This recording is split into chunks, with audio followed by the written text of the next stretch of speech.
మానవుడి యొక్క మనుగడ ఏ ప్రకారంగా ఉండాలో ఆచరించి చూపెట్టినటువంటి దైవాంశయే శ్రీరామచంద్రమూర్తి. ఆ రామచంద్రమూర్తి యొక్క పరిపూర్ణమైనటువంటి అనుగ్రహాన్ని మనకు అందించేటువంటి అత్యద్భుతమైనటువంటి స్తోత్రం బుధకౌశిక మహర్షి మనకు అనుగ్రహించినటువంటి స్తోత్రం శ్రీరామ రక్షా స్తోత్రం. ఎవరైతే నిత్యము కూడా శ్రీరామ రక్షా స్తోత్రాన్ని పారాయణ చేస్తూ ఉంటారో వారందరికీ కూడా శ్రీరామానుగ్రహం కలిగినటువంటి కారణం చేత ఎటువంటి ఉపద్రవములు కలగకుండా ఉండటానికి కానీ ఆస్కారం ఏర్పడుతుంది. శ్రీరామరక్ష సర్వజగద్రక్ష అని చెప్పబడినట్లుగా రామరక్ష కలిగినట్లయితే సమస్తమైనటువంటి గ్రహదోషాల నుంచి మనం బయటపడడానికి కానీ ఆస్కారం ఏర్పడుతుంది. తిరుగులేని రామబాణం మనల్ని పదిలంగా పరిరక్షిస్తుండటంలో ఎంతమాత్రం సందేహం లేదు. అటువంటి రామానుగ్రహాన్ని మనకు కలగజేసేటువంటిది ధర్మయుతమైనటువంటి మార్గంలోనే మనం ప్రయాణించడానికి కానీ ఉపకరించే విధంగా మన బుద్ధి ప్రకాశించడానికి కానీ ఉపకరించేటువంటిది సదా సర్వదా సర్వత్రా మనల్ని సంరక్షించేటువంటిదైన రామరక్షా స్తోత్రాన్ని శ్రవణం చేద్దాం, ధన్యులమవుదాం. చరితం రఘునాథస్య శతకోటి ప్రవిస్తరం ఏకైకమక్షరం ప్రోక్తం మహాపాతకనాశనం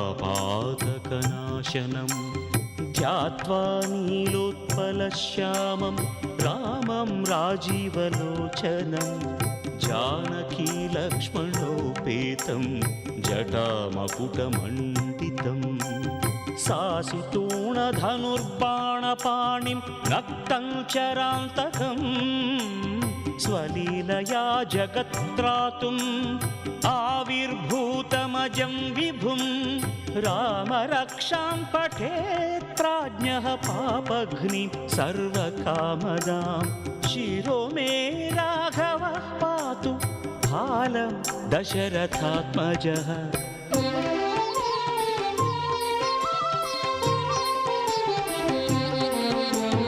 కౌసల్యేయో దృశౌ పాతు విశ్వామిత్రప్రియం శృతి ఘ్రాణం పాతు మఖత్తాత ముఖం సౌమిత్రివత్సలః జిహ్వాం విద్యానిధిః పాతు కంఠం భరతవందితః స్కందౌ దివ్యాయుధః పాతు భుజౌ భగ్నేశకార్ముకః करौ सीतापतिः पातु हृदयं जामदग्न्यजित् मध्यं पातु खरध्वंसी नाभिं जाम्बवदाश्रयः सुग्रीवेशः कटिं पातु सक्थिनी हनुमत्प्रभुः ऊरू रघुत्तमः पातु रक्षः कुलविनाशकृत्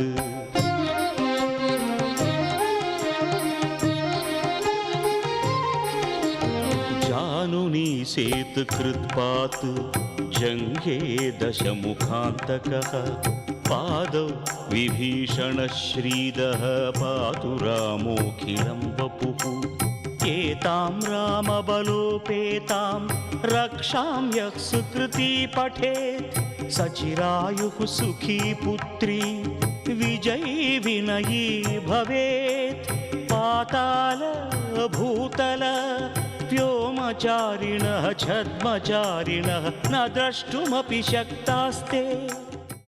అమ్మ, అలాంటి వాళ్ళది నిజమైన ప్రేమ కాదు, అది వ్యామోహం. ఎగ్జాక్ట్లీ చిన్నత్త, నిజంగా ప్రేమించుకున్న వాళ్ళు అలా చేయరు. ఎంత మనసు విరిగిపోతే కన్న కూతుర్ని పట్టుకొని మా దృష్టిలో చచ్చిపోయా ఉంటుందా తల్లి? అది సరే అమ్మా, తన కూతురుతో తన మాట అనేటప్పుడు ఆమె మాటల్లో వ్యథ, కళ్ళల్లో బాధ గమనించావమ్మా? పెద్దబాబుకు బర్త్డే విషెస్ చెప్పు కూడా వెళ్ళాం కదా. ఊరికే ఎలా కాలిపోతుంది? మంట పెడితేనో పడితేనో తగలబడుతుంది.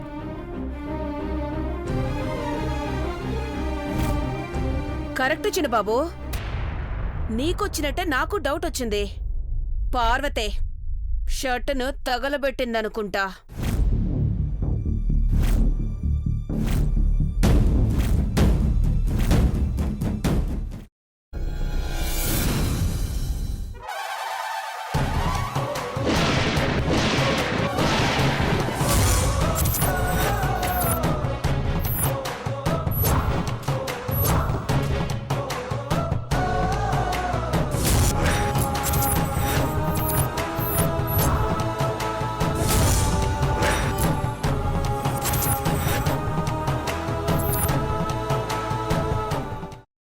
కాల్చుకున్న తర్వాత పొట్టు తీసేసి చాప్ చేసి పక్కన పెట్టుకోవాలి.